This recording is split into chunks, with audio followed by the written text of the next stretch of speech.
But what about the fact that women want to work? I mean, they should have the right, don't you think? Most women want to have a career. Well, I don't believe that's true. No, I don't believe that for a second.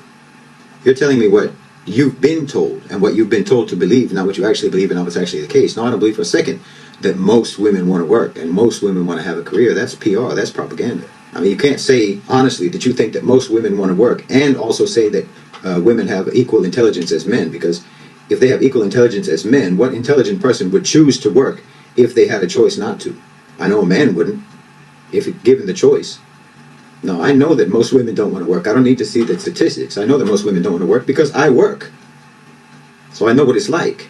No, you can only convince a woman or anyone else that it's wonderful, it's just so fulfilling to dress up in business clothes and go to an office all day if they've never worked. You can maybe sell that message to young, inexperienced people, but anyone who has been in the workforce for any length of time will tell you it is not exactly living the dream. But you know who is living the dream? Married women in Dubai, married women in Saudi Arabia. And not just because they get to go on shopping sprees with their husbands', gold credit cards, but because due to the fact that they have so much support from their family, so much support from their husband, so much support from their father, so much support from what you would call patriarchy. You probably didn't know that women in the UAE and women in Saudi Arabia own a higher percentage of small and medium-sized businesses than women in America, by at least 10%. That's ownership, that's entrepreneurship, not employeeship. But of course, they're oppressed, right? Now, most people don't want to work. Now, obviously, there are exceptions. And there are people who can, genuinely derive a lot of satisfaction from their work. But we all know that they could find infinite other ways to achieve that and better than that level of satisfaction if they weren't wage slaves and had control of their time. Should women have the right to work? You understand what incredibly deceptive language that is? In your society, do they have the right not to work? That's a better question. I mean, look at how they manipulate language around this issue. Instead of just saying you have to work, they say that you have a career or you have a job, as if it's something that you've gained, as if it's something, something that you have, rather than talking about all the things that you lose by having that, all of the things that you have to let go in order to keep hold of that job. They say you have a career, but what they mean is your employer has you. And that's where you spend most of your time. That's where you spend, most of your waking hours, 8, 9, 10 hours a day, plus however long it takes you to commute. So maybe up to around half of a 24-hour day. You're either going to work, at work, or coming home from work. And then you get, if you're lucky, maybe 4 to 5 hours a day off, 4 to 5 hours a day left of free time. Look at that phrase, free time. Because, yes, in your free, democratic, liberated, independent country, most citizens only get about 4 to 5 hours a day of freedom, because the rest of the time you're at work, and work is extremely not democratic, not free, and you have no independence. You do what you're told, you wear what you're told, you eat when they let you. Your time is not your own. In some places you even have to ask permission to use the restroom. So most of your waking hours are actually spent in a thoroughly totalitarian environment, in the land of the free and the home of the brave. And you get maybe 4 to 5 hours a day of freedom. And you're telling me that women want that? No. The system wants that for women. And it has made it largely unavoidable because the cost of living is too high. Or anyway, the cost of supporting the lifestyle and maintaining the lifestyle that your society teaches you that you must have if you are to be regarded as a worthwhile and successful human being. They made it necessary for women to work.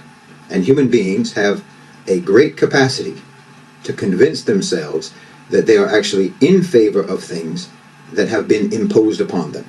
So they tell themselves that they actually want the thing that they have no choice but to accept. Then, of course, on top of that, you have all this propaganda about how wonderful and how fulfilling it is to sell your time and your labor to an employer, to rent yourself out to your employer. And you have people, excuse me, but like yourself, spreading the propaganda. It's no different, really, from, how you have women in human trafficking networks, women who procure women for the traffickers. It's basically the same thing. It's just different in the severity of the consequences. But both types of people are lying and making false promises about the servitude and drudgery that they are actually dragging women into on the basis of, promises of how wonderful it's going to be and how much they deserve all of the great things that are going to come to you if you listen to me and do what I said. When actually you're just going to become a wage slave. Just like in a human trafficking thing, you're going to become an actual slave. And it's really interesting to me because I just saw a video by a Muslim sister where she was comparing, the ticket sales for the Barbie movie with the ticket sales for the Oppenheimer movie, and what that indicates. It's not so much a story as a cinematic representation of a brain scan of a radical feminist, the delusional way that they see the world. Whereas Oppenheimer is about a physicist, the splitting of the atom and the creation of the atom bomb. Women aren't going to see that one. The sales for Barbie are eclipsing the sales for Oppenheimer. So that means women aren't going to see Oppenheimer, but women are going to see Barbie. Men aren't going to see Barbie. So women would rather watch a movie, spend money to watch a movie, telling them that they can be and do anything. They're more interested in being told how much they can achieve than they are interested in achieving it. You can't even get them to watch a movie about physics. How are you going to get them to study it? They'd rather watch Barbie. Obviously, that's a huge generalization. What it shows is the appeal of the propaganda. The appeal of the propaganda has far more appeal than what the propaganda is promising. The propaganda is promising that you can do and be anything. But women aren't as much interested in doing and being anything as they are interested in being told that they can. And that's not really saying anything. It's the same for everybody. I mean, if you could actually remove from the workforce everyone who does not genuinely find fulfillment and satisfaction from their job, you would have extremely few workers left of either sex. Men find fulfillment, usually not from the work itself. Most of the time, it's not from the work itself, but it's from the fact that they are successfully providing for their families. So they sell their souls to the company store, as the old song says, for the sake of their loved ones. And they find some level of gratification from that, and it gives them a sense of purpose, even doing the most, mundane, difficult, and tedious work. And there's honor in that because it involves a sacrifice. It's a sacrifice that you do for your family. But no, most women don't want to work because, of course, they don't. Most people don't want to work. So, think it through.